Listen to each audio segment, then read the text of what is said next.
Hello guys and welcome back. We've got game 2 about to get underway. I'm here with Fi for our second game between Cambridge and Birmingham. Birmingham winning the first game fairly convincingly, although a good fight from Cambridge meant they won a couple of crucial team fights and tried to switch it around. But Cambridge have got the blue side this time, so they're going to have the benefit of first ban and first pick. We may see similar bans to last game, although it didn't quite work out trying to ban out Quad Cannon because he still was a very big force in that Katarina, so maybe there'll be a change in strat here. I'm going to let the guys know as we're going to go into game, and here we go. Bye, what do you think about this game? I mean, it's very interesting trying to ban Quad Cannon out. And Fi is... And I'm muted. Yeah, you're muted. Okay, well, it's very interesting trying to ban Quad Cannon out because he obviously is the superstar. I mean, Carnifex played very well this game, so let's not take anything away from him. But he is obviously the superstar, I guess, for Cambridge, and so taking him out makes sense. But at the same time, they didn't really accomplish anything with it. He's obviously proven that he has a pretty big champion pool, and maybe it would be worth taking the Tristana away from Carnifex because he played a very good game on it. He was very strong, and I honestly think if they play the pick and ban a little bit better from Cambridge's side, then that Tristana would have carried. I'll actually see the Katarina ban. Now the Katarina, wow. That is major respect to Quad Cannon there. That is. They fear the Katarina again, because it did win some crucial team fights. And if they played it ever so slightly better, Katarina could have come out and have been the deciding pick for them. But like I said, the comp wasn't quite working for them. Maokai indeed being banned out, but this does leave a whole host of Quad Cannon's champions open. Are they going to ban the Syndra here? They have to ban the Syndra here, but I actually think Cambridge have played this very, very well, and I have never seen Quad Cannon on Fizz, but I assume it's probably more of a Rift just hates playing against it. I would expect to see Cambridge take the Tristana here because the Syndra ban. This is why I was saying it was a very well played pick and ban phase so far, because they've made it so that they either get one of two champions that they basically carry with. Either the Syndra and the Tristana they always carry with. Oh. Wow, they're going to actually take the Lulu. Now, I'm very surprised by this. I mean, that is surprising. And it could be going over to Quad Cannon, but also could equally be going over to Mesnarek. Tristana and Oriana being picked up for here, and actually Oriana is a better pickup for a Tristana. Obviously the shield and a bit more peel there, as well as her ultimate. Good for grouping up for Tristana as well, obviously, if she does build that static shift. So I can't help but feel like that was a bit of a mistake again from Cambridge. I mean, because he doesn't play Lulu, okay, and I've never seen Rift play Lulu either. So just from doing your research, which I would be amazed if these guys haven't done research for the grand final of a tournament, you should be able to know exactly what people are playing and what they like to play and what they can play. The only reason you'd ever take the Lulu here is if just Mesnarek, that is just his favourite champion. Like we saw the Lee Sin last time. It's just a comfort champion and you know you can do really well on it. Yeah, I mean, they have left open the Yasuo for Rift. And, Rift is obviously going to be taking the Oriana, so there isn't going to be Yasuo here. So I'm interested to see where this Lulu is going to go, because Quad Cannon and Lulu, I have seen him play it and he's very good. But it's not the best against an Oriana. And it's not a carry either, is it? We know Quad is the carry for Cambridge, the one who sets up the picks and kind of carries the team fights and the momentum. And you don't really do that with the Lulu unless you get really, really fed. One thing they have done well, though, is they have taken the Lee Sin away. So taking the Lee Sin like that is a very smart thing, because obviously that's Synergy's favourite jungler. We saw... I'm going to go ahead and say that I actually think Synergy is underwhelming on most other junglers because he's so comfortable on Lee Sin that he just manages to make up, obviously, the skill difference between players, and he plays a very, very good Lee Sin. So taking that away is clever. We'll have to see how good Martango is with it. But we're actually going to see an Irelia. Now, this is a really, really good comp from Birmingham. They have a triple threat comp, and they also have lock up and a ball delivery with Jarvan. Yeah, I mean, this is a well thought out again from Birmingham, and that Irelia as well. I mean, I personally hate Irelias. I just ban them because I think she's one of the strongest champs in the game right now, if not probably one of the strongest top laners for sure. Once she gets to a phase where she can stack up health and a bit of resistances, she obviously has that increased tenacity. Crazy for locking down people like Lucian with the escapes. So, and that's an Ahri and a Lulu top. See, now this is the Cambridge's turn for the early aggression comp. So obviously with Birmingham, they have a kind of a late game comp. I mean, Aurelia is good mid game, Tristana not so much, and neither really is Orianna to a certain extent. So I mean, okay, so they're not bad mid game, but if we look over at their counterparts on the side of Cambridge, they're much better mid game. So we should be seeing kind of Quad get a few picks with Ahri and then transition that into objectives. That's going to be the easiest way to win this game. I mean, I think Ahri is one of the best mid laners right now, just full stop, because of her playstyle and solo queue. So she will ward up the jungle, which Cambridge are pretty good at doing anyway, and then just ult forward, charm, get the kill with the DFG straight away, and then you transition that into objectives like dragons or towers. And that way you're kind of never really putting yourself at risk because you're always fighting 4v5 and getting picks. It's also the carry champ you wanted to see, right? So yeah, I mean, this is something that Kuznia can go ahead and be more aggressive with as well. I mean, he was aggressive enough with his Maokai, but obviously on Aurelia it's going to be even more crazy. Now, the Aurelia versus Lulu matchup, difficult for Aurelia early on, but once she gets a bit of magic resist behind her, does it get any easier for her fight?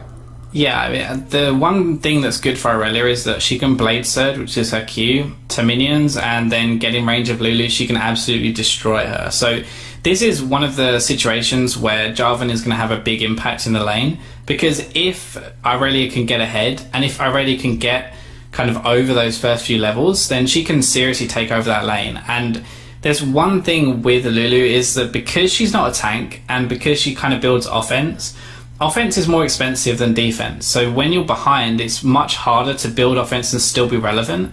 And that's going to be the problem for Lulu, is that yes, she is utility, and yes, she still shields, she still polymorphs and ultimates when she's behind. Aurelia is just going to dive her like constantly. Aurelia has huge amounts of burst, and even through that ultimate, I'd expect that if Lulu gets behind, then Jarvan will go top, and they're just going to basically carry the game from top lane. And we know how much Birmingham like to rely on Kuznia getting ahead. So it's going to be very dangerous for Masnaruk. So being a bot lane connoisseur like you are, Fi, you are obviously the guru of all things AD carry. There's a Karma support with the Tristana versus a Nami support with the Lucian. What is your opinion on this matchup? Where is it going to go? It's a very odd matchup because Karma is very, very good early in the first kind of 1 to 4 levels, and that's where Tristana is pretty weak. So she kind of babies or nurses Tristana through the lane phase just by basically 1v2ing. She'll go forward, she'll poke. It kind of puts Lucian on the back foot a little, and Nami's not an aggressive support, so you can't really engage onto Tristana like very easily anyway. But on the other side, Nami is kind of one of the really good champions against Karma, because if you don't let Karma kill you, then you can just heal up the poke, and once you get past level 5 to 6, especially after the first back, Nami's heals will basically nullify any poke that Karma puts down, unless Karma's building AP, which is very, very unlikely in a competitive scenario. So I'd actually give the advantage still to Lucian, because he is stronger than Tristana early, and we're going to see what happened last game basically in reverse, where Tristana does okay in the first couple of levels with Karma, and then we'll see it kind of shift back where the healing comes in and Lucian's natural kind of abilities and early prowess really take control of the lane. So quad cannons on Ahri, and I know you mentioned your sort of love for Ahri in that mid lane thing. Yeah. She's one of the strongest solo queue mid laners out there. Now, quad cannon we know is mechanically one of the best players in the game right now, you know, across these two teams.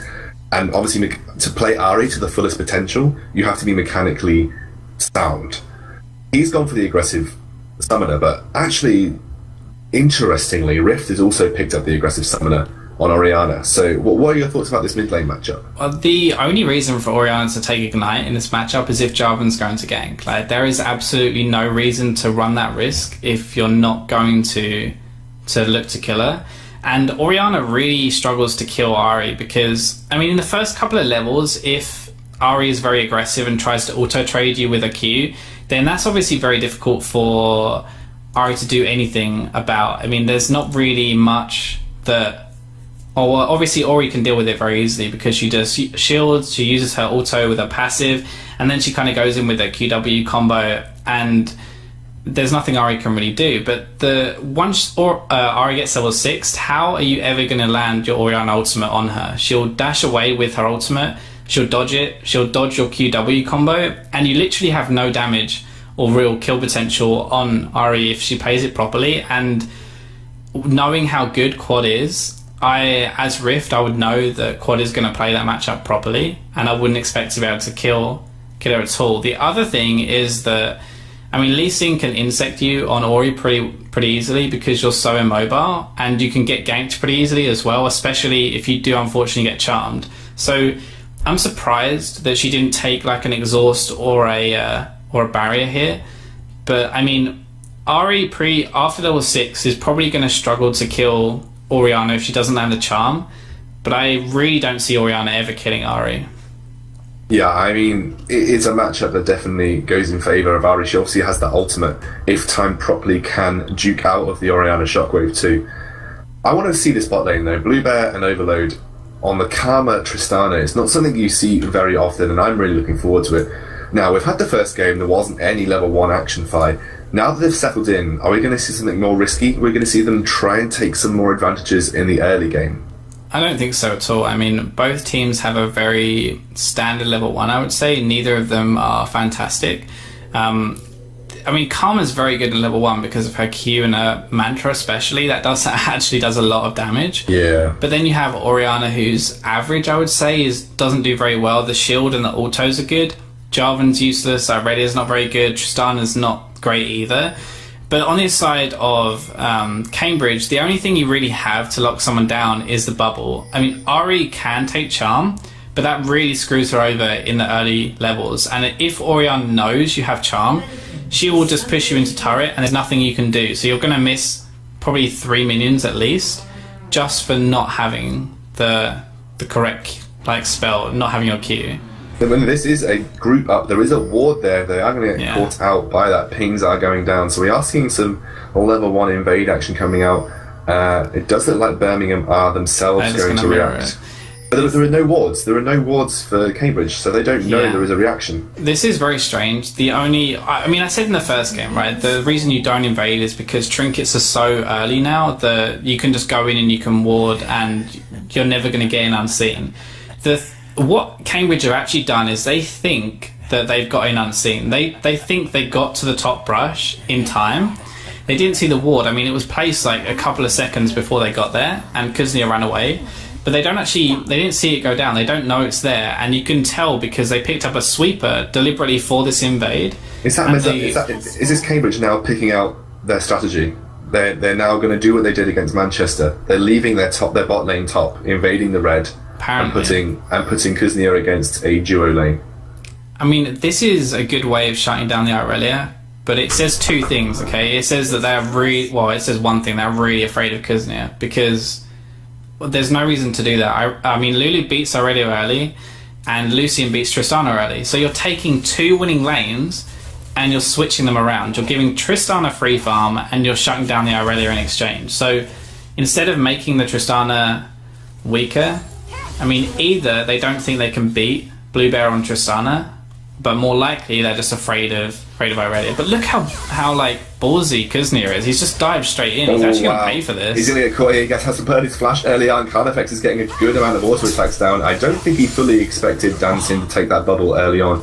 I feel like this is just a bad decision. I mean, that went well for Cambridge, but I feel like Mazanik is definitely going to be off the brunt of things. Look at these level 2 ganks. What is going on this game? Oh wow, the level 2 ganks while going on to Rift. I mean, this is crazy. This is all over action across the map, and actually I think Rift did end up burning his Ignite there, but no flash was burned. The flash of Quad Cannon actually was burned. But yeah, we saw Jarvan come in before and did a level 2 gank as well, which is why I said last game you can do it for a bit of cheese. But I mean, I didn't expect it to happen this game. I guess it's kind of like exactly what I said last game is happening. It's happening this game, but we'll see actually how this works out, because as you said, it's a little bit strange, right? It kind of feels all over the place. And the thing, obviously, I used to play on a competitive team or a semi-competitive team before, and the biggest thing you have to learn when you come from solo queue into rank 5 is how to lane swap and how to do it properly. It's one of the hardest things you can do, and it's one of the most complicated things, and it takes a lot of getting used to. If you don't know how to react to it properly, like with Kuznia when he dived in there and tried to take the CS and thought he'd be fine, like if you're experienced in a 2v1, you wouldn't take that risk because you know that if you now don't have flash, you can get dive level 3 really easily. And so it's going to be interesting. I think what they're actually saying is, okay, Birmingham, I don't think you know how to lane swap properly or deal with it, so we're going to switch it up and we're going to do this to you. Interestingly, they're not putting too much pressure on that turret early on. They're just getting the minion waves. They're just trying to deny Kuznia out of farm, so they're not going for the early push. Whereas it does look like Synergy has now moved down towards, and actually Blue Bear and the Birmingham crew are trying to respond with an early turret. Yeah, and it's interesting because Lee Sin has decided to, instead of go top and trade the turrets, he's actually going to defend the bottom one, which is, there are two options, right? You either do one or the other, and they've decided, okay, I'm going to mirror the enemy jungler instead of just go to top and take and do the opposite, basically. So we're actually seeing Jarvan go back out, which is kind of strange. I guess they don't feel that they can bully enough, and they don't want the tower enough. I mean, there's no reason to take it, right? Tristana scales very hard, and so why would you take it, I guess? They're fine with this 2v2 right now. I mean, Synergy is actually quite a bit of early CS down on the Lee Sin, so Martango is a little bit up. Actually, Blue Bear possibly going to get caught out, but the Lee Sin Sonic Wave not quite connecting there. I feel like this is just a bit of a stale play from both teams. They don't really know whether they want to take the tower early or whether they want to dive or really what they want to do with their jungle pressure now that they've got the lane swaps going on. So there hasn't been anything too crazy. Quadcan is caught out here. He doesn't have his flash available. They're going to try and jump onto him with the dissonance, but Martango is coming in from the backside. Bubble top lane, though. He's going to be dead. He's going to follow up, and the first blood goes over to the Lucian in the top lane, but in the meantime, in the mid lane, we also have action going down as Synergy just manages to escape with his life. Saying that we had action going on in two lanes, but like you said, the bubble did hit in that top lane, and Carnifex making use out of this 2v1 lane and shutting down Kuznia earlier. This is I don't know whether it's a mistake from Kuznia or just kind of inexperience in the 1v2. I mean, obviously he's a very good 1v1 player, right? We've seen him pretty much win his lane in... Well, okay, I don't think I've ever seen this guy lose his lane. But he's blade surging in here on minions. Now, just from even me casting, and I'm paying attention to a bunch of things, I've picked up that he will blade surge in for the melee creeps every single time. Now, when he does that, that is really easy to read. And as the Nami there, she should be reading that as well. And just basically using the bubble to on the melee ones as the health goes low, because he's just going to blade surge in and basically kill himself. So, I mean, he's not too afraid of them right now, but they are actually doing the smart thing, which is they've lost the tower, and now they're going to take the dragon. So, this is kind of the price you pay for sending your duo bot lane top. And actually, it's a good reaction from Birmingham too. And although Kuznia, like you said, not playing it optimally, he hasn't come out too badly. He's not massively behind in CS. He's just given that early kill. And BF sword over to Blue Bear, and now Carnifex. So now Carnifex is actually going to swap around. They're going to head towards that bot lane, and Mazarnik probably going to be sent top to deal with Kuznia himself now. But remember, Kuznia is not getting that early lead that he could have possibly had beforehand. So he's just... Kuznia is doing well CS-wise, so even though obviously I've said he's not particularly playing it perfectly, he's actually doing well CS, so that is the one good thing. And he's actually going to be probably stronger than Lulu for now. So there's no reason to send your duo top lane, because Aurelia can still 1v1 Lulu. The only reason you would ever probably send them up there is if you've screwed your top laner over, basically. If the enemy top laner is stronger than yours, then you need to do something about that. You can't just send them 1v1. But this Karma poke is seriously starting to hurt, and Quad Cannon is a very squishy champion. He's an assassin. He wants to go in and 1v1 someone. So I guess sending 3 people mid lane is a good way of making sure he never gets the opportunity to outplay Rift.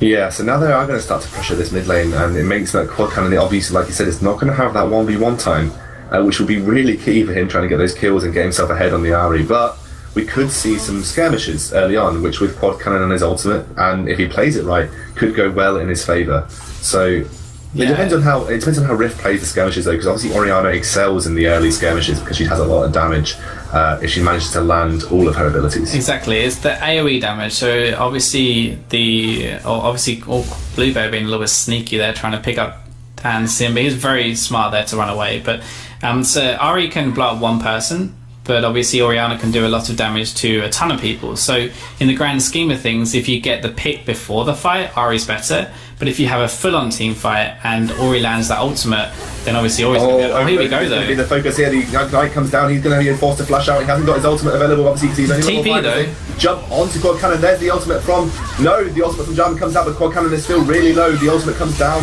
from Lulu, saving the day. But there's the shockwave coming down. Kuzni is coming down at the same time. Nat Dorm or Rift, rather, is going to get taken out by the kick. A double kill from Martango. They're going to focus onto Kuzni. The ward comes out, but no ward jump is finished off, as Carnifex is going to be finished given this kill with a double tap at the end there on Lightslinger rather. And all in all, a skirmish that should have gone in favour of Birmingham has now gone massively in favour of Cambridge. That was so well played by Cambridge, and Quad Cannon just refused to die. Like I do not understand how he survived for so long. But I mean, unfortunately Irelia and Orianna both thought the Quad was going to die, and so they didn't actually follow him into the brush. Only Jarvan went through, and Jarvan obviously then called to his team, hey, he didn't die. Irelia then flashed in, and so did Rift. So you have the two carries there flashing in to kill someone, and obviously they got the kill, but then they can't get out, so they both ended up dying. That's a really good swing of gold for Cambridge. And the biggest thing I actually want to point out is Maznarik didn't have his TP that fight. He actually walked the entire way. He had the presence of mind to push and then walk the entire way to be ready to ultimate Quad just in time. So obviously that's just kind of, either they planned that fight, either they planned to say, hey, we're going to try and get a pick, come down. But either way, being in that space or that time actually made him last even longer, and that was when Rift had to flash in. So it kind of turned the tides of the fight with just him being there, and there's a really good timing from him. Yeah, it looks like Kuznia is getting a little bit antsy in the top lane. He wants to get all the CS. He's actually using that Blade Surge willy-nilly, just sort of throwing it out left, right and centre to finish off the CS. Possibly looking to just finish off the creep wave and get back, which it does look like he is. The next point of contention for Cambridge is going to be that Dragon. Obviously Birmingham picking up that early one, they will have the timer. Now that they can see that the icon will respawn, they're going to have to be in position to react to it. So they have to play carefully in this next few minutes, because obviously they will want to catch Birmingham out at that Dragon, because that'll be a point at which they can really utilise the early gold that they've gained. Yeah, well, if you have a look, exactly what you were saying, Lulu's now just about to base, and Ari based just before that. So they're spending all of their gold. Like, all the people on Cambridge right now, if you have a look, they're all under 400 gold, which means they've just literally gone back and they've just spent everything they have, because they know that this Dragon fight is going to be important. They know that they have the earlier team comp, and so they should definitely go for this fight and try and pick up a few kills. The problem would have been before that if they hadn't have based and they were sitting on all this gold, then they could have easily lost that team fight. And so this kind of removes a lot of the risk and just makes them a lot stronger. The real thing to note here, though, is Dragon is up in a second and Kuznia is top with no teleport.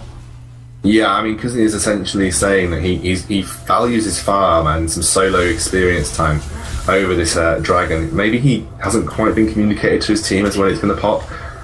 And he's not there to defend this mid lane turret, and the teleport, like you said, is up on the side of Mazanix. So this is just going to be really good. I'm not sure I totally agree with the thinking behind Kuznia's play here, but he looks like he's going to move down eventually, though. Yeah, but I mean, that's sieging mid and really abusing the fact they're stronger right now, which is.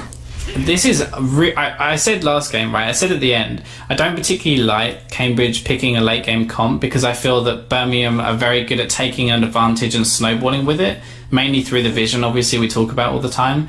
So Cambridge picking these early game champions means that obviously they get ahead, they're the ones in control, and they're not just at the mercy of Birmingham to see if they're going to give them a chance to get back in the game. Yeah, I mean, now there's a reaction from Cambridge. They're going to head down towards Here this it comes, Dragon. though. Here's the teleport from Lulu as well. Is everyone here on the side of Birmingham? They need to be careful as Cambridge are starting this dragon up. Ooh, they're going to back off. They're going to say, do you know what, we can't fight this, which I think is probably a sensible decision. I think so. I think they recognise that. This was one thing I said last game as well. Cambridge didn't really recognise they had this late game comp, and so they kept trying to force over and over. And this time round, Birmingham have realised, okay, we do have a late game comp, and we're just going to give this one away. Or the charm, though. Or the charm onto Synergy. He's going to get taken out by the wave at the end there. That was a great charm from Quad Cannon. He didn't even ult or ignite or anything. No. This is why I was saying I think Ari is one of the best solo queue champions right now, because she does that. Like, she just picks someone, does a ton of damage, and obviously her charm amplifies the damage after that, so he dies even quicker. And this is another play I really like, with the culling to force people away from the turrets. This early into the game, it actually really hurt. So that was a free tower for Cambridge when all said and done. Yeah, I mean, now Quad Cannon, he's been involved in 90% of the kills, or rather 80% of the kills almost across the board. He's going to be finishing off that DFG soon, which will make him a very scary fox-like soul-sucking creature that Ari is. So, I mean, this is going to be crazy for... if they can pull off these mid-game teamfights, Cambridge are going to rocket themselves into the lead, and you can see they've already built up a 4k gold lead, which at this point in the game is what we'd probably consider significant. You know, 4k at this point is pretty good. I mean, 4k is what, that's like 20%, something like that, and that's a big difference when you're adding 20% of your gold on top. So, I mean, we're seeing that Lucian is 201. He has a 35 CS lead right now, and this is pretty much just the bot lane reverse, right? Like what I said before about how the lane is just going to be reversed at the start of the game, because Bluebear's a good player. Obviously, we saw that last game, but it's just the matchup. He can't really contest with Lucian, and especially after that early fight where it went really wrong, it kind of means that this Lucian is starting to snowball. The one thing that is kind of strange for me is looking at Aurelia's build. He only has one Doran's item, which is kind of odd for Aurelia. Like most players in the solo queue, if you're against a tough matchup, will either run 2 or 3. They'll either run like 1 shield and 2 Doran's blades, or just 3 blades. And that's not too uncommon, because Aurelia doesn't need a ton of items to be effective. She only really needs her Triforce. So it's strange for me that Kuznia hasn't bothered to get more than 1. I mean, obviously Doran's is a laning item, right? And he didn't really need it as much, I guess, because they weren't laning together early. But if he had picked up that Doran's Blade, it would have made him a little bit more tanky. It would make him easier to lane against this Lulu, and easier to pressure her with the lifesteal as well. Because when you get to, especially with the build that Lulu has right now, she has cooldown reduction, mana regen. She doesn't really have any kind of fighting stats against the Aurelia. Like the magic resist you don't really use, right? And you don't have a ton of magic or ability power, from that. So with another Doran's maybe, and getting the Sheen as soon as possible, will mean that actually Aurelia will probably be able to fight her. Yeah, I mean, Cambridge's overall tactics so far have really, really worked out for them. We were talking about it in the intro. The first question that Munch posed to us was, do you think that Cambridge are going to lane swap and try and shut down Kuznia? And I said, I don't think so in the first game, but maybe in the second game. And it kind of that's how it's played out. In fact, that is how it's played out. They have gone on to lane swap and trying to shut down Kuznia, and now that they've shut him down pretty hard, you know, he's not that much of a big deal at the moment. He hasn't got his key items. He hasn't finished that Sheen yet. He's not too close to that Trinity Force. It's really working out for Cambridge. Yeah, it's very interesting, because if you look at it really in the grand scheme of things, he's only about 20 CS behind his mid laner. So either Rift has been farming very badly, or he's been sharing farm, which he has a little bit, but the point still means like he's actually not that weak in comparison to the rest of the people on the map. It's actually more been the team play from Cambridge, which is surprising, because when we came into this, obviously at the start, we said that Birmingham is a very good cohesive unit. They're a very good team together, and individually obviously as well, but Cambridge are just kind of a group of very good players who are meshing together, and they don't normally have these early plans or these kind of early ideas of what they want to do. Whereas this game, they're actually pulling these plays off, and they're actually making the right decisions. They're being very decisive. They're creating opportunities, and Carnifex is looking really, really good on this Lucian.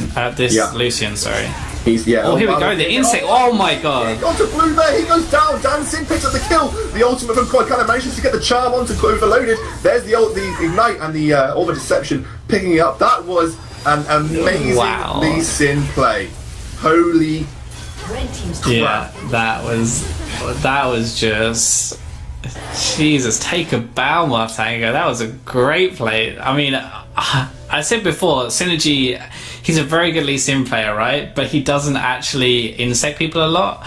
Well, Martango just showed him a few things because that was ridiculous. Like, that's the play when you make in solo queue and the ult chat explodes. But they've overstepped it. What a great shockwave though. There's the ultimate coming up from Lulu. She's going to go down. Oh, the no TP. To Tristana. There's the reset. Martango gets a singular ward jump, and actually that's not too bad for Cambridge, as it's a 1-for-1 that could have gone a lot worse. Quad Cannon just using his skills to zone everyone out. And that was okay. So that would have been a really different fight if Kuznia had TP'd to a minion next to the tower instead of the tower, because he TP'd to the tower then died. His TP got cancelled, and he had to recoil instead. If he had TP'd on the minion next to it, then he actually would have come in and he would have been able to turn the fight. I mean, he would have picked up at least one, maybe another kill as well.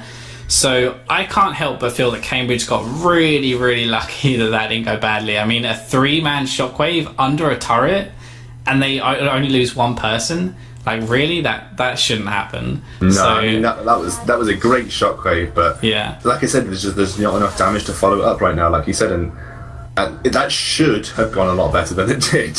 Yeah, I mean, I'm still reeling from that Martango play. That was, I mean, even Quad made a really good play after, right? He got 2 people afterwards. He dived in and he got the Oriana, I believe, and he also got he got the Karma and down and got the Jarvan very low. Okay, so there we go. So, I mean, that was a really good play from him from the follow-up, but he still hit it. Charmed. Yeah, Blue gets charmed. The culling comes down. He's left with a third of health. Gonna have to back off here. I think if Quad had realised that, he would have ulted and would have killed him. I don't think he expected. The problem with ability queuing and Tristana's jump. Yeah, definitely. But yeah, I mean, Birmingham are getting wrecked this game. I'm not used to, I don't think I've ever said that before, because Birmingham are a very good team early, especially. But what we said before, Kuznia and Rift, they rely on those two to get ahead, and then they get their map pressure from the jungle being at least even or ahead, the mid and the top laner being the winning their lanes, and simply they've been outlaned this game. And well, I mean, to be fair to Kuznia, he wasn't really outlaned because they lane swapped him, but they've shut down both solo lanes, and here's another dragon for Cambridge. And they're really starting to snowball now. Yeah. I just feel that this colour pick hasn't done what it intended to do. Well, let's be honest. I mean, do you remember mid lane when there was 3 people stacking? Yeah. Karma was actually chunked Ari down for 35% of her HP with a Mantra Q, but they didn't follow up on it. They didn't do anything afterwards. They didn't push the tower, whereas I feel they really could have pushed and push the advantage, which is what you kind of want to do with the Karma. But I mean, let's be honest, any other support right now I don't think would be making much of a difference. Karma wasn't there in the huge insect play, which kind of swung the game. And I actually think it's very smart of Cambridge to lane swap against the Karma, because Karma is a laning champion, right? She's very good in the lane early levels, and she's very good in a 2v1 just because she can kind of bully the top laner under tower, but she can't tank a dive, so that's off the cards. And she doesn't really scale that well apart from her shields and her utility that way. So yeah, we're kind of seeing Cambridge just maybe even outpick Birmingham, even though I thought Birmingham had a perfect comp.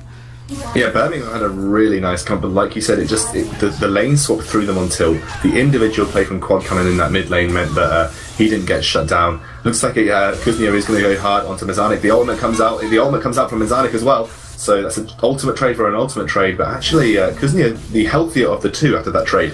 Yeah, Kuznia's reached that point where he can now fight Lulu, and so Lulu just needs to group now. They need to fight 5v5 and use Lulu's utility, because she's lost that lane bully presence that she has, and she's really just kind of, she's just turned into this utility champion, which is fine. I mean, that's obviously what you pick Lulu for.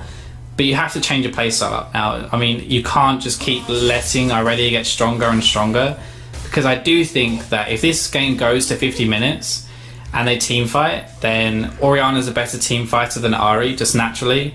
Aurelia is going to do way more damage than Lulu, and Tristana's better than Lucian. So, I mean, Cambridge really needs to pressure, and they need to step it up a little bit, because even though they're really far ahead, if it gets really late, I think Birmingham can come back in this game.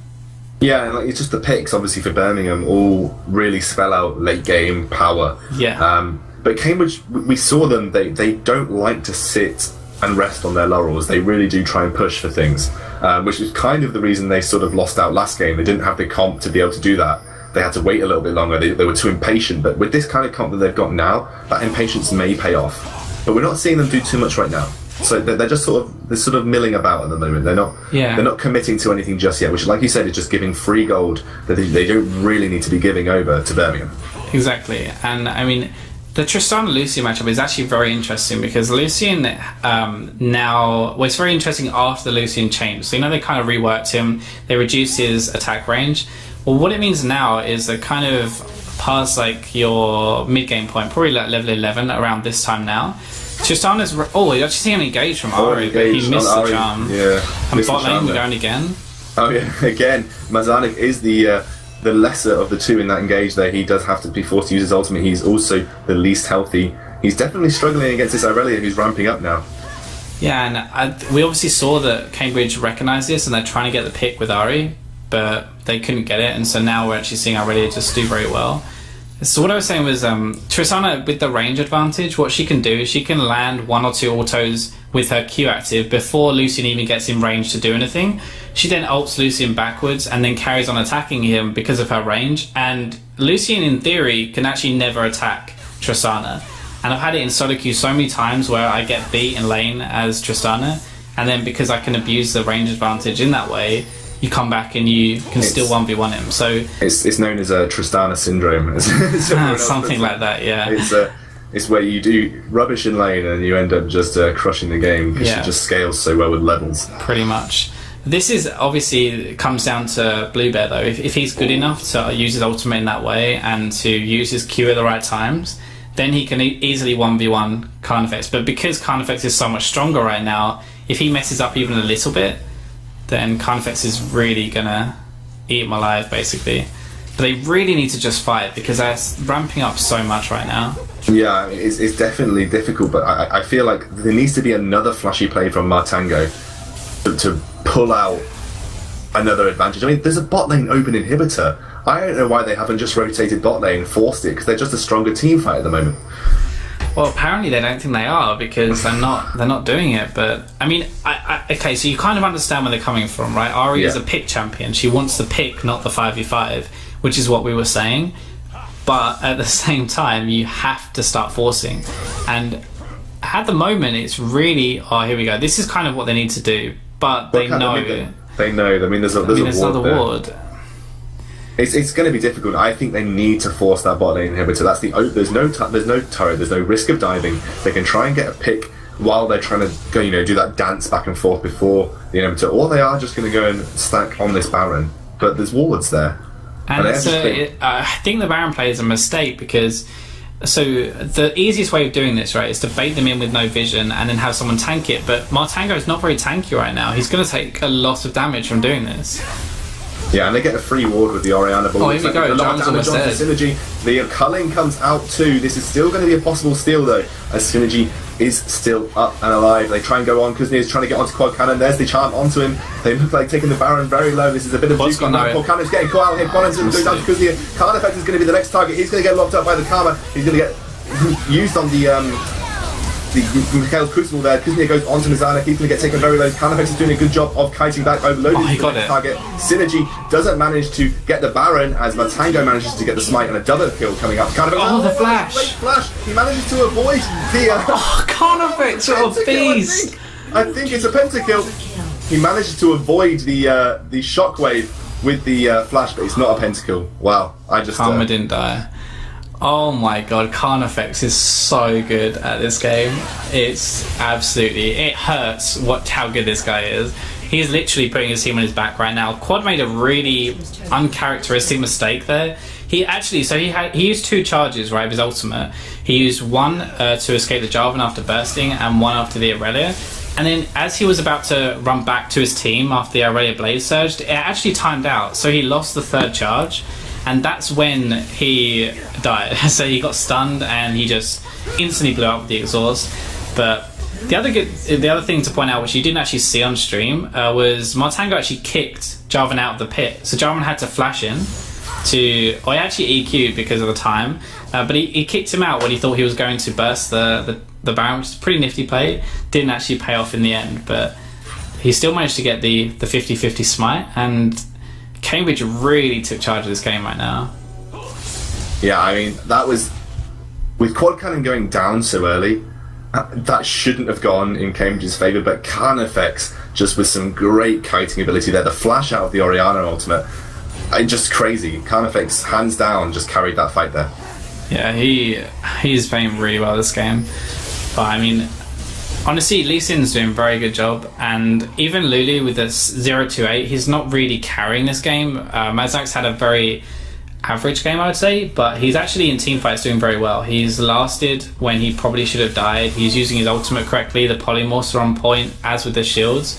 So he has fallen back into this utility champion. And it does look like they are now going down towards Kuznia, though. They are going down toward this spot. And him doing charm goes onto Kuznia, but the good tenacity from Aurelia means that she's not going to get locked up too easily. Mazanik is the focus now, as he has got his ultimate available, so he isn't going to be too scared. Doesn't want to use it on himself, though, usually. He wants to save it for a slightly more carry-orientated target. He does have a death cap, so he does do a lot of damage. Martango again trying to go for the insect, but Blue Bear, look at Carnifex doing the damage there, but Kuznia, Carnifex is too far up. The ultimate comes down onto him, he's very low, gets ultimated by Jarvan, he's still alive somehow. He's not dead. Carnifex is still alive, he manages to get the kill.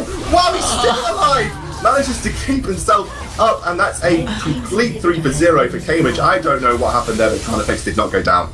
He E'd in to kill Tristana, and Jarvan actually knocked him up as he E'd in, so he couldn't get in. Like, he made a huge mistake. He got ultied, Orianna ultied, and then Lulu just... The shield, the ultimate, the utility I was talking about. It doesn't even matter if this guy's killing everyone, because he can keep Carnifex alive, and, well, yeah. It's the bloodthirst, I mean, that yeah, the lifesteal really helped there. Massively helping Carnifex out there. That was just crazy from him. He's still alive, and I don't know how he survived that team fight, because he was hit by the Jarvan ultimate. He was hit by at least a couple of the Transcendent Blades. He was hit by the Shockwave. I mean, crazy stuff. Crazy stuff. So what do you do now as Birmingham? I mean, this game... So when you're playing competitive fives in a best of 5, there reaches a point where you think, okay, we're still going to try and win. We know we can scale, so just keep farming. But then you start to talk about what you can do next game, because right now they don't really have anything to do, right? They're just sitting in their base, they're waiting for the farm, they're farming. So this is the point where they start thinking, okay, do we want to change it up a little bit? What do we think's the problem this game? What do we think we can do better? But the problem is, you look at Cambridge, right? Quad Cannon has had a pretty rough game this game, I think it's fair to say. He hasn't really had a rough game, but he hasn't carried like he normally does. And, I mean, by his standards, probably rough. And Carnifex has really stepped up these last 2 games. So, he's played Tristana, and he was 9-1, I think. He played Lucian, and he's now 7-0. So how do you ban this guy out? Like, what do you do? How do you stop Carnifex from taking over the game? And that's what Birmingham have got to figure out. What a great glitter lance there from Mazanik. Hit 3 members, including 2 squishies. Blue Bear actually heading back already. Going to give up this turret for free. I don't think they could have defended it anyway. But again... And right now, everyone on the side of Birmingham, they haven't hit as many spikes. I mean, that's a double... a possible engagement Quad Cannon doesn't manage to hit it. That's a double blasting wand from Overloaded, which is interesting. Yeah, I think he's realizing that the game is going to be over soon if he doesn't. Well, if they don't, the next team fight is probably going to be the game changer, right? That ult though. Yeah, it doesn't manage to get enough off that they wanted it to, and actually Cambridge maybe going to back off this one. Mazanik has got a low amount of mana, but again, Carnifex is the real issue here. He needs to be the one that needs to be focused, and without the Orianna ultimate, it's going to be harder to lock him up. He does take a lot of damage from that Karma there, but look at how much damage goes down into Synergy at that point, and he's going to get taken very low. I mean, Carnifex is doing a Look at massive Tristana's amount of health. damage. I know. Lucian didn't even auto-attack Tristana. It's all from ability damage, and she's at 60%. That is ridiculous right now. And it shows you how much they trust in Carnifex and how they know how strong he is. When Ari doesn't have an ult, Lee Sin is half health, Lulu is half health, and that was a flash from... This guy is just so aggressive. Wow, he never stops. But yeah, they're still pushing. I mean... They're all quite low now. Yeah. There's no Baron buff for regeneration. I feel like they should just base, but they don't really want to, apparently. No, they want to take this fight. I mean, they are forcing Birmingham to go deal with that bot lane right now. And they're trying to force their way onto this turret while they're doing so. Looks like Martango and the culling comes out, but doesn't manage to hit enough people. Martango is going to be the focus here. They do get a good charm onto Synergy as he does try going with EQ, but he's going to get taken down very low. Quad Cannon gets the exhaust on him. He's not going to be able to finish off anyone. I feel like this should be... Oh my word! Wow. Loaded escaping with a mid-school amount of... There's the ultimate on Carnifex. Carnifex gets taken up. He's going to get taken down by Kuznia. In the meantime, Synergy's going to jump onto Quad Cannon, who's very low, but there's Bluebear getting the resets. Right now, Bluebear is cleaning up. He's going to try and get some kills onto Mazanik. He's going to get a flash and get a triple kill there. And that was a clean-up for Birmingham, and I feel like we were right. I think Birmingham Cambridge overstayed. I think we called that about a minute before it happened, and it looks like it's going to be an ace. He's Dancin's going to get caught out by Kuznia, and this is just potentially going too late for Cambridge here. They need to be very careful. Another stun, and Dancin's going to be taken down for the ace on Kuznia. Crazy stuff here, and Birmingham clawing their way back in from a 10k gold deficit. See, that is the problem. There is that Tristana just got 3 kills, right? She got a lot of gold. Now, if we look back, she has 1800 gold. That's enough for a BF sword if she wants it for the extra damage. But the thing is, remember that it's still an 11,000 gold, okay? Cambridge is still in the driving seat. Birmingham are going to have way more fights like that to get back into the game. So it's not the end of the world, but it is showing you that Cambridge aren't too experienced about how they need to end the game. I mean, partway through that whole shenanigans, the bot lane inhibitor came up and they didn't go and take it. So it feels like Cambridge just don't really know what to do with this lead, whereas obviously on the other side, Birmingham, when they get this kind of a lead, they end the game and that's it, it's over. So we're going to have to see how Cambridge do this now. And when they go for Baron, this is the focus, but this is a risky play right now. Birmingham do know about this, and teleport for Kuznia is up, and Kuznia now, having got that Randuin's, is more, but it looks like they are going to take it without contention. Dancin is actually going to get Bluebear in the middle. Oh, he gets a charm, but there's the zoning from the Kana Mantra Q, and Bluebear very lucky to escape there, Quad Cannon having burnt his ultimate. Good charm from him though, catching Bluebear in the bubble as he was in mid-jump. Yeah. This is the thing that I do like about Quad is, even though he's not having the best game, I feel bad for saying this because he's 538, he's played a decent game, he's just not his normal standard of carry, if that makes sense. Yeah. So by his standards, he's not having the best game, but he's still having, in general, a good game. But he is so aggressive, he's constantly using his ultimate forward to try and charm and pick people off, and this is a playstyle which is why I said I think it's the best champion for solo queue, because you literally do dive in all the time. Whenever it's off cooldown, you try and create picks and you try and just make the game a 4v5 effectively, and that's what he's doing. The one thing that I do feel though is he's playing too much of a solo queue game right now. He's using that ultimate a little bit too aggressively. He's not really waiting for his team, and he needs to just kind of chill out a little bit, realize that he's very far ahead, and at least wait for his team to be in position to follow up. Whereas right now he's kind of trying to make these solo efforts, which he doesn't really need to when his team is 11,000 gold ahead. Yeah, actually going to go for this bot lane inhibitor turret, and actually Mount Bluebear, or Menti Bluebear rather, is taking the brunt of the damage from the culling, and a good culling means they're managing to get away with that bot lane inhibitor for free again, as they are now going to rotate round. This is where they came unstuck last time though. They didn't know what to do with the Baron buff once they had that bot lane inhibitor down, and it did result in them sticking around too long because the wave clear from Birmingham is very good right now.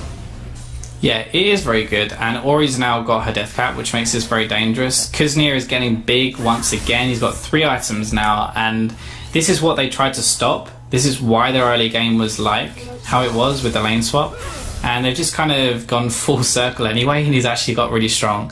So the one thing I will say is Tristana's build, I actually don't like this build very much because of the Last Whisper.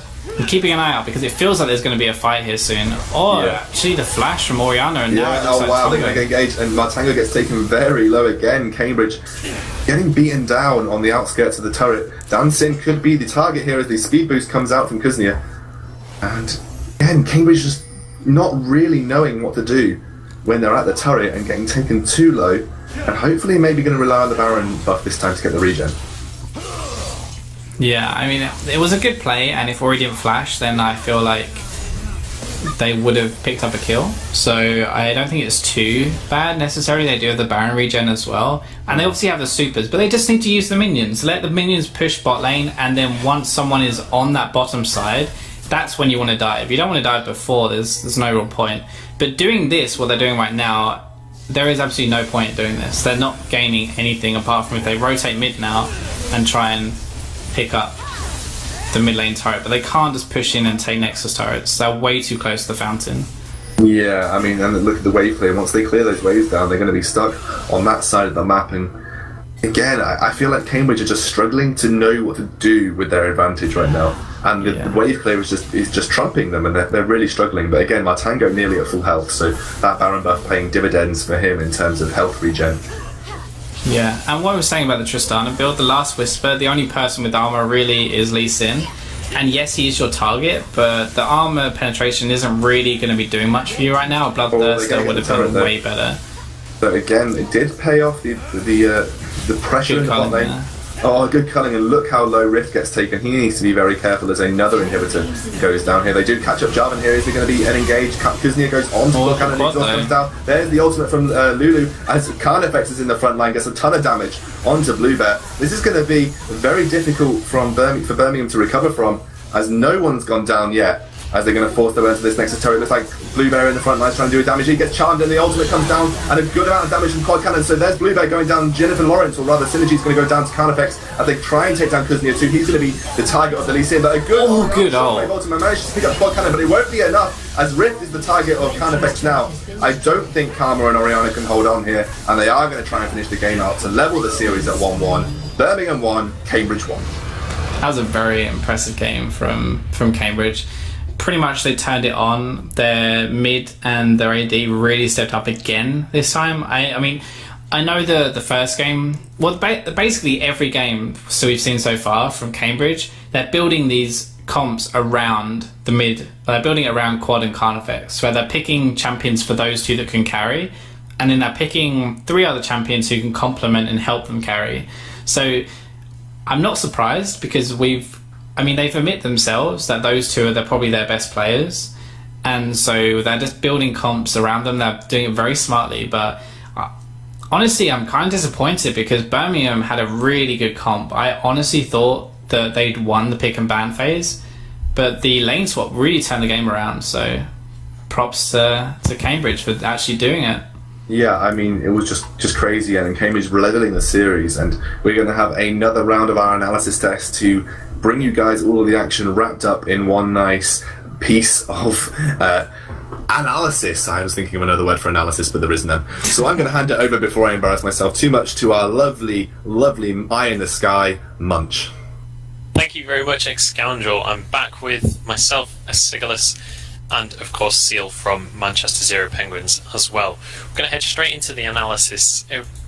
Quite a bloodbath of a game early on, but then it really seemed to sort of slow down towards the end. But to start the game, we saw Cambridge initiate a lane swap, and they sent their bot lane up to the top lane. Do you guys feel like this was a good decision? Do you feel like it worked well, or how do you feel it impacted the game? This decision worked really, really well for Cambridge, and it really stemmed from an accurate understanding of Birmingham's strengths and their weaknesses. That's why I think it was such an excellent decision. Kuznia is an absolute monster in 1v1 lanes, so by putting him on the back foot, putting him in a 1v2, which, something Fly was talking about is that when you enter like an amateur team, you need to start thinking about lane swaps. But in the NUEL, it isn't something that we've seen since a long time ago, like the beginning of last season, when Targan's brace was ridiculous, and you got people running 2 relic shields in top lane, that kind of thing. We haven't seen this in a while, so Birmingham were not ready for that, and it's clearly something Cambridge is well versed in because they used it to get to the finals, taking down Manchester. You probably know a little bit about that, Seal. Yeah. Of all the NUEL teams, I definitely think that Cambridge is the best lane swappers, especially in the summer tournament. And yeah, they're just really good at executing it. They always know what they're doing, and then what generally happens is they initiate the lane swap, and then the jungler always comes mid. So like they have basically 2v1 lanes, and then they have Mesmeric, who just like sits on Lulu or some champ that's actually reasonable in 1v2. And like, okay, you're still in 1v2, but like, because you're playing Lulu, you're still getting some farm. So it's like, yeah, the strategy works really well for them. Okay, cool. So, obviously, off the back of that, Cambridge gained a really, really strong lead in that early game. What do you feel they did well to enforce that lead and to continue to snowball that ahead? In this game, they basically reversed Birmingham. They played Birmingham's vision game against themselves. Like, they had so many sweepers and pink wards early. Like the second dragon, Birmingham's didn't become contest because they had no vision. And like every dragon was pretty much free, and they just basically did like Birmingham's vision game is really strong, but Cambridge in that game, like they were the people who were controlling the vision, which just allowed them so many like free and easy objectives. Yeah, I definitely think the vision was a large part of it, but also their decision of composition for their champions was. Obviously, it was a very strong early game team comp, which is different than what they ran last game. They ran more of a late game comp last game. And I think that really, again with the lane swap, just the actual composition itself was a great read on some of, Birmingham's strengths and their weaknesses. The thing is with Cambridge, they've got just fabulous mid and bot lane players, right? So because they're less experienced in the late game, it makes sense for them to put their very, very good mid and bot laners on early game heroes so that they don't fall behind and get into a position where they don't know how to come back. And I think largely it was the team composition that put them in the position to win that game. Okay, so moving on to the third question, I've actually been messaging Chessbridge, the other Cambridge player, who's been watching and sort of giving in tips and strategies between the games. What do you feel strategy-wise Cambridge changed up this game to take this early lead and to really just snowball there? What kind of strategies did they implement to take control of this game? How did they react to Birmingham's first game? I mean, basically that comes down to the things that we're just mentioning, the team composition, the vision control, trying to focus on their early game. That was really the core of what Game 2 is about for Cambridge. And I think this series is actually really interesting because I've not seen Cambridge play too many games in the late game where they are able to control the game properly. And I think this series is kind of a baptism of fire for them because Birmingham are one of the better teams at doing that. So by having this series of 5 games, like every game, they're learning a little bit more and more about what to do in the late game. This is like, obviously it's the finals and it's, something they want to win in its own right, but this is great practice for them too. They're learning so much about the strategies that they need to use to win in the late game especially. The only thing I can add to that is every single champion that Cambridge played this game, they were all comfort picks. Like, every single one of them. Like, these players are super comfortable on these champions, which obviously, when maybe you're a little bit nervous, you lost the first game, you might be feeling a little bit of the pressure. Like, getting on those picks can make a huge difference. Yeah, definitely. So, fourth final question for this analysis is, towards the end of the game, we saw Cambridge with like a 15,000 gold lead, and they'd taken the bottom inhibitor. They had 2 Barons in a row, but they seemed to really be struggling to just end the game. What do you guys feel they could have done to just force the victory and just end the game while they were ahead? Personally, I would have sent Ari in bot lane with the supers and just made her shut the lane. Because no one can 1v1 her, and Irelia is the only person who can really 1v1 her, but Irelia will never kill Ari, so it's still safe. But you're basically exerting like a lot more pressure on that, and you're basically going to force 2 people away. And then your other 4 players should easily be able to like force them out from the turret with like over a dive or with just the culling and then force the turret. Yeah, I mean, if you look at what they did, they kind of had the same idea of pushing the bot out so that the mid would shove by itself rather than doing it the other way around. But instead of just sending Ahri bot, they sent everyone bot, which I agree with Seal. I think that was a bit of a mistake. They could have split the team up a little bit to make the most use of the super minions. Okay, so that's the end of our analysis desk for this game. Thank you guys for joining me and lending some insight to how Cambridge came out on top. We are now 1-1 in this series between Birmingham and Cambridge. I am just going to do a quick plug to obviously our Twitter and things. Our Twitter, if you do enjoy the content, please do follow us on @TheNUEL. And if you go on Facebook, our Facebook address is the NUEL UK, I believe. And also don't forget to go on our website, which is theNUEL.com.